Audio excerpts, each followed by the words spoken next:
સમાચાર અમરેલીથી મળી રહી છે ત્યાં સેન્સ પ્રક્રિયા પૂર્ણ કરવામાં આવી છે। આપને જણાવી દઈએ, જિલ્લા ભાજપ પ્રમુખની દાવેદારીની પ્રક્રિયા પૂર્ણ કરવામાં આવી છે। ભાજપ પ્રમુખ માટે 46 ઉમેદવારોએ દાવેદારી રજૂ કરી છે।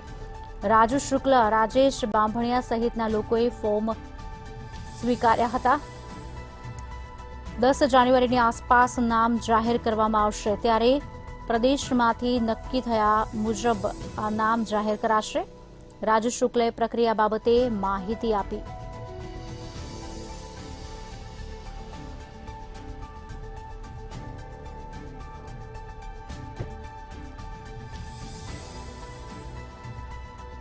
ભાજપ પ્રમુખ માટે 46 ઉમેદવારોએ દાવેદારી રજૂ કરી છે, ત્યારે જિલ્લા ભાજપ પ્રમુખની દાવેદારીની પ્રક્રિયા પૂર્ણ થઈ છે।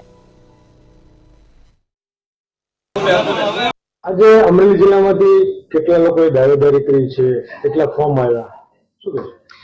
ભારતીય જનતા પાર્ટી ગુજરાત પ્રદેશ દ્વારા આજે તમામ જિલ્લા મહાનગરોમાં પ્રમુખ પદ માટેના દાવેદારશ્રીઓના ફોર્મ આપવા અને આજે ભરીને પરત લેવા એવું નિશ્ચિત થયું છે।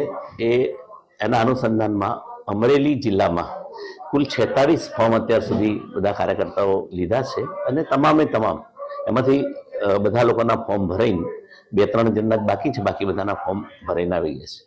આની આવતીકાલે સંકલન થશે, જિલ્લા સંકલન, અને એમાં ત્યારબાદ પ્રદેશ સંકલન થશે અને ત્યારબાદ 9મી 10મીની આસપાસ જે રાષ્ટ્રીય સ્તરેથી જે સૂચના મળશે એ પ્રમાણે પ્રદેશ જિલ્લા પ્રમુખની જાહેરાત કરશે।